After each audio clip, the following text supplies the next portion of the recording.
Si vous cherchez dans le dictionnaire la définition du mot vampire, vous lirez qu'il s'agit d'un fantôme sortant de son tombeau la nuit pour sucer le sang des vivants. Et puis vous apprendrez également que le mot est apparu au début du XVIIIe siècle, on ne sait pas très bien comment, et qu'il renvoie à toute une série d'événements qui ont eu lieu en très grand nombre dans les régions des Carpates, en Europe centrale. Immédiatement, vous penserez bien sûr à Dracula et à tous ses confrères de la littérature ou du cinéma fantastique, et puis vous vous direz, comme tout le monde, qu'il s'agit, ma foi, d'une création de l'imaginaire collectif le plus reculé et que tout cela n'a aucune réalité. Eh bien, dans ces conditions, ce que vous allez voir maintenant va peut-être vous faire sourire, mais risque aussi de vous troubler un petit peu. Regardez. Il y a des cimetières dont l'atmosphère étrange et inquiétante inspire les plus terrifiantes légendes. Ce serait le lieu privilégié des feux follets, des fantômes et des vampires. La plupart d'entre nous ne croient pas à ces chimères, et pourtant, il y a quelques années à Highgate, près de Londres, se sont déroulés des événements terribles qui laissent penser que peut-être les vampires n'existent pas que dans notre imaginaire. Tout a commencé en 1967, lorsqu'un soir, 2 lycéennes pressées de rentrer chez elles ont emprunté un raccourci en passant par le cimetière de Highgate. Malgré l'ambiance lugubre qui règne, Molly et Jane plaisantent avec insouciance. À cet instant, elles sont loin de se douter qu'elles n'oublieront jamais cette froide nuit d'octobre.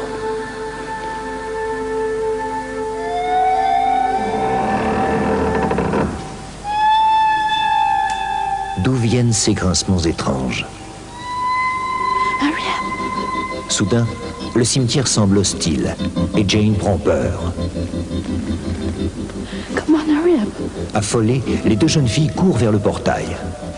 Quand soudain... Did you hear? Come on, let's go.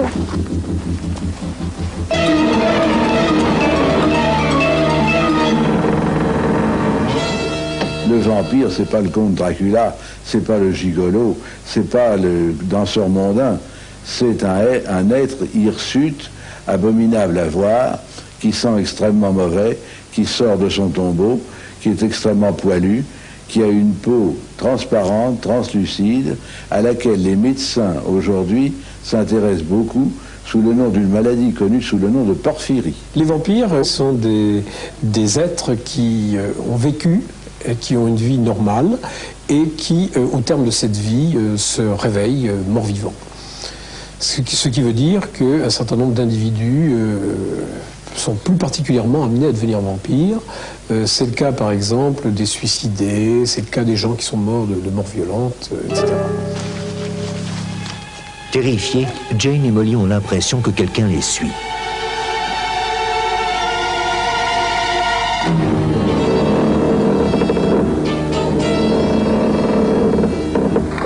Et c'est avec effroi qu'elle voit d'horribles mains sortir des tombes. Mais le danger est derrière elle. Une créature approche et va les glacer d'horreur.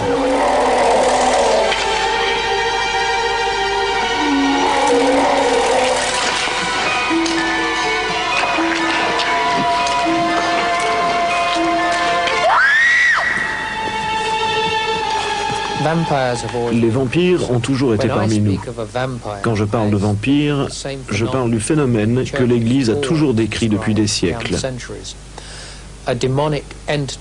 Une entité démoniaque qui possède des qualités de prédateur et qui aspire les forces vitales des gens et des êtres vivants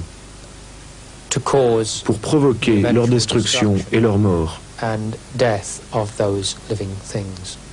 L'horrible rencontre qu'ont fait Jane et Molly a défrayé la chronique.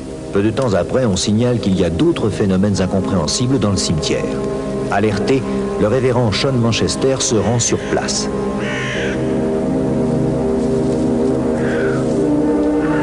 Des cadavres d'animaux y sont retrouvés fréquemment vidés de leur sang. Des chiens, des chats et même des chèvres ont été trouvés complètement vidés de leur sang. Le nombre d'animaux massacrés par ce vampire s'élève à plusieurs centaines. Et cela a déclenché une telle angoisse au sein de la population que les troupes de vigiles se mirent à garder les animaux. Parfois, ils étaient même armés, parce qu'ils étaient très inquiets. Les articles sur les mystérieuses mutilations se multiplient. On commence à parler du vampire de Highgate et certains pensent qu'il y a sans doute des victimes humaines.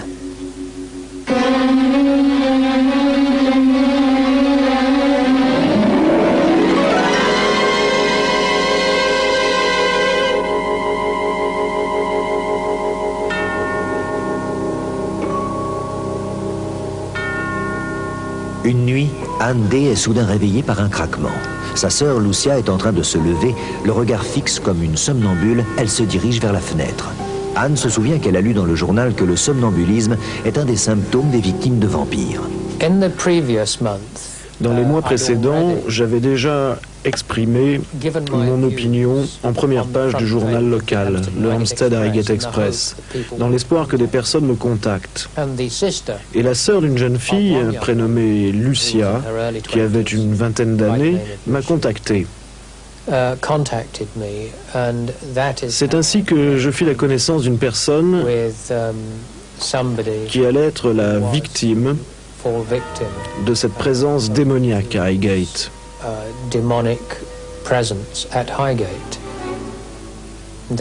C'était Lucia.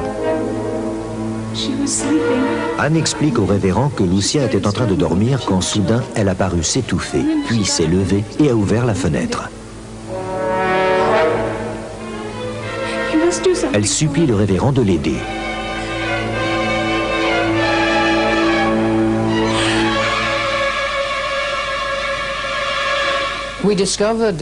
Nous avons découvert chez Lucia des symptômes proches de l'anémie. Elle était pâle comme une morte et portait au cou les marques caractéristiques des trous dans ses veines bleues que nous avions déjà constatés sur d'autres. Quelques jours plus tard, Anne découvre Lucia en train de dévorer de la viande crue. Anne a aussitôt téléphoné au révérend qui se précipite chez elle. Mais lorsqu'il arrive, les deux sœurs ne sont plus là. Anne lui a laissé un mot sur la porte et il peut lire « Je n'ai pas réveillé Lucia. Elle est devant la porte. Elle ouvre le verrou. Vous savez où elle se dirige. » Pendant ce temps, Lucia pénètre dans le cimetière comme si elle était attirée par une force irrésistible. Anne la suit.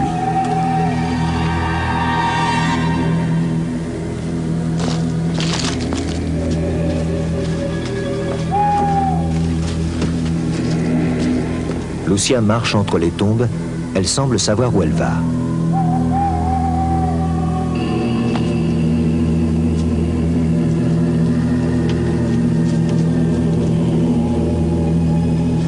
Dès qu'elle aperçoit le révérend, Lucia court vers lui affolée. Il faut sauver Lucia. Calm down. You must not wake her up. You must save her, Red. You must not wake her up. You must save her. Leave this to me. Sean Manchester lui demande de lui faire confiance. Lucia se dirige vers un caveau au fond du cimetière. Et soudain, des bruits inquiétants envahissent la nuit.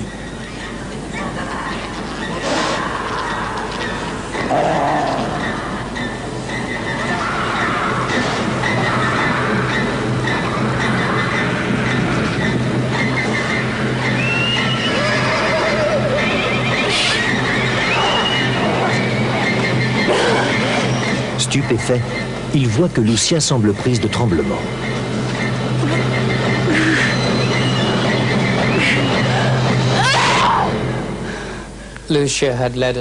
Lucia nous a conduits jusqu'aux catacombes et elle est entrée en transe. C'est à ce moment-là qu'elle a crié, a arraché le crucifix et l'a jeté par terre, indiquant par là que quelque chose de plus fort, de plus sombre, de plus sinistre la possédait en cet instant, dans cet endroit. Il sait que seule la croix peut la sauver. In the name of Christ!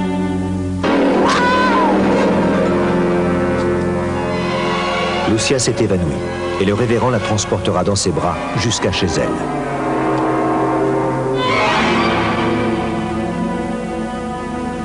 Sean Manchester est maintenant certain qu'il y a un vampire au cimetière de Highgate. En quelques jours, la nouvelle se répand jusqu'à Londres. Une véritable chasse aux vampires est organisée pour la nuit du 13 au 14 mars 1970. Des centaines de badauds se sont rassemblés aux abords du cimetière et le révérend Manchester conduit les plus courageux d'entre eux vers le caveau où s'était arrêtée Lucia quelques nuits auparavant. Mais l'entrée est scellée.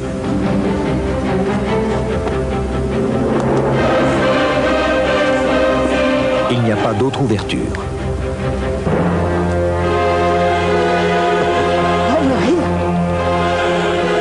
Quelqu'un semble avoir trouvé un passage derrière le caveau. L'affaire de Highgate m'a paru vraiment passionnante parce qu'elle a, à l'époque, défrayé la chronique en 1970, dans la mesure où des centaines de personnes sont allées sur place le jour où Sean Manchester et une équipe de ses amis ont décidé d'aller exorciser ce vampire dont on parlait depuis 1969. Il y a eu plusieurs témoins. Et ce qui était absolument extraordinaire, c'est que la BBC était là, d'autres chaînes de télévision étaient là, et la police également était là pour assurer la protection des chasseurs de vampires. On n'imagine pas une telle chose, par exemple, à Paris, au cimetière du Père-Lachaise. C'est avec appréhension que le révérend pénètre dans le tombeau, imprégné d'une sinistre odeur de mort, où sont alignés plusieurs cercueils.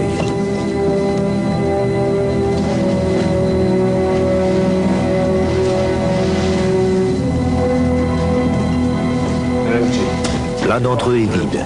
Serait-ce celui du vampire? Selon le rite pratiqué depuis plusieurs siècles, le révérend va asperger le cercueil d'eau bénite et jeter des gousses d'ail à l'intérieur. Puis il va y déposer un crucifix, car d'après la tradition, ces trois éléments sont des armes contre les vampires. Cette nuit-là, le révérend ne pourra rien faire d'autre. Ce n'est que quelques mois plus tard que le cimetière de Highgate va de nouveau être le théâtre d'une tragique découverte. C'est avec horreur qu'un touriste va découvrir le corps d'un homme atrocement mutilé. Oh my God! Dès qu'il apprend la nouvelle, le révérend Manchester retourne au caveau, persuadé que c'est le vampire qui a commis ce crime. À sa grande surprise, le cercueil vide a disparu. Le révérend sait qu'il a plus de chances de traquer le vampire en plein jour puisqu'ils ne sortent que la nuit. Mais Lucia doit venir avec eux. Elle seule peut les aider.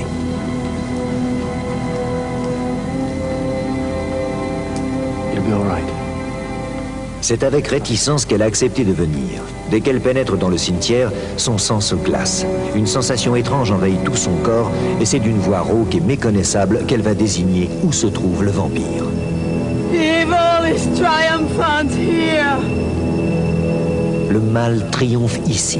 C'est donc dans ce caveau que peut-être se trouve le monstre démoniaque qu'il faut anéantir.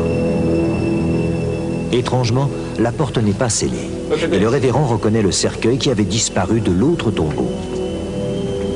Ce qu'ils vont découvrir alors, ils ne pourront jamais l'oublier. Quand nous l'avons ouvert, nos pires soupçons ont été confirmés.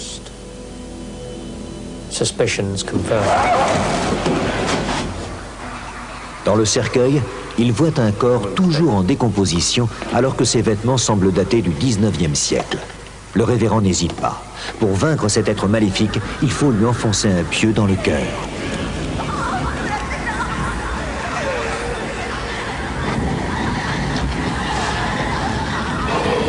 Et si ce n'était pas le vampire, alors ce serait un terrible sacrilège.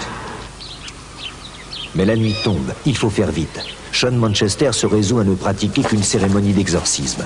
D'abord, il trace un cercle avec du sel tout autour d'eux pour se protéger. 4 chandelles blanches ont été disposées aux 4 points cardinaux.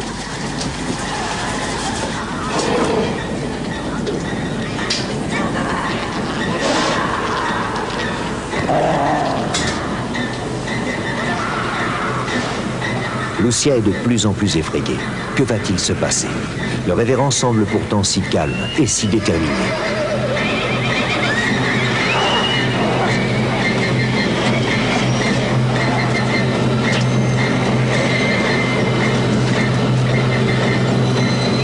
Tout est prêt.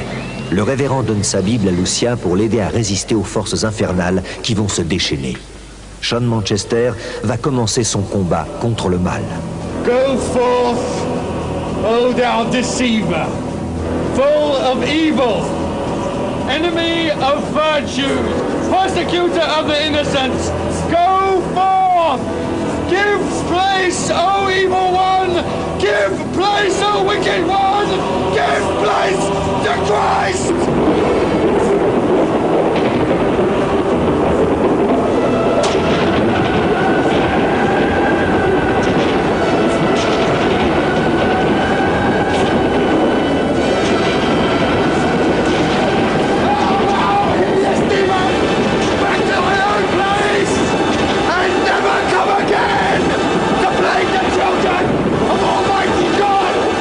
L'exorcisme a réussi.